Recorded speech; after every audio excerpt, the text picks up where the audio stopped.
In 2019, when I purchased my new John Deere 2038, I was introduced to something called a DPF, a Diesel Particulate Filter. Today we're going to take a look how that filter cleans itself and how hot it gets during that process. Welcome to Bill Burkhart's Adventures in Iowa. Basically, a diesel particulate filter is a very fine screen in the exhaust pipe that catches the soot before it goes out the tailpipe. The engine runs, exhaust flue goes through this DPF, this filter.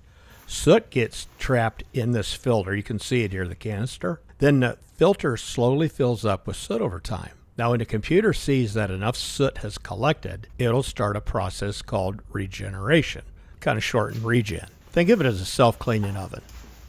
The tractor is going to raise the exhaust temperature and burn the soot out into a tiny amount of ash. 3 ways you can do it.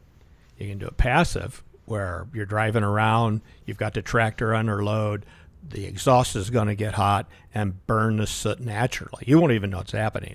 Sometimes I'll smell it, and I know it's regenning. Now, if you're doing lighter work, idling, loader work, backhoe work, the exhaust may not get hot enough, and you'll have to do a park regen.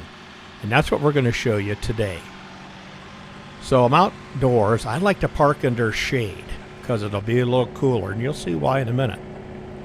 So I'm going to set the throttle as instructed. You'll run it up. If you have it too low, it'll say increase it. Now, depending on how much time you have here on it or how much soot, it could take 30 minutes, 40 minutes. I've noticed mine is a lot shorter than that.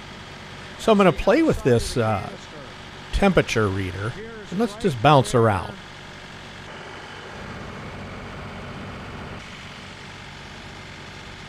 Wow, I didn't expect it to be that hot. And look at the little shield John Deere puts on the hood. It's a little piece of aluminum and foam. That's why I have my hood open and I'm in the shade. Soot level 61, so it's down from 78. Exhaust level is 38. That's staying the same. Can anyone tell me what that odd noise is? I've had it since the day I purchased it. Listen to this.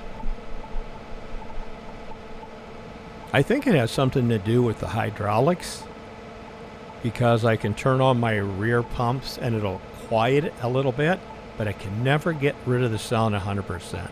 Let me know what your thoughts are. Appreciate it. As we watch the soot level and that come down, you know, I was just reading through the manual. What's good for the DPF? Run at the proper PTO speed when you're working with the PTO. Work it hard once in a while. Box blading, tilling, put it under load. And let the regen finish once it starts.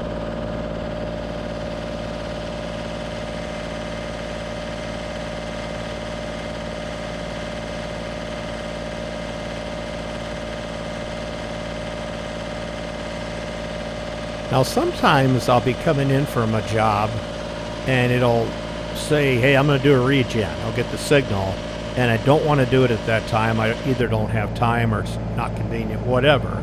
Then you can override that, park it, and then just remember that the next time you come out, you're going to allow enough time to do that regen.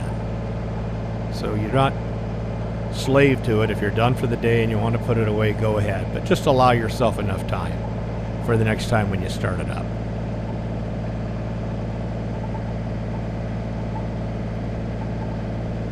This is probably a sensitive subject, but I like the DPF. When I start the tractor up in the garage, I don't have that real dirty soot smell in my garage, which is just attached to my house, so I really appreciate that. Now, once things start getting down to the single digit, 3-4%, that's about close enough for me. Sometimes I've taken it to 0, but I will throttle down and let the engine cool off. Might take it for a ride and just get some air past it so it can cool down slowly. Hey, I want to get a quick shout out here to my buddy Aaron down in Virginia. He's been in and out of the hospital with some health issues, and the universe is throwing about everything they can throw at him, but he keeps beating it. So hang in there, and we're praying for you, buddy.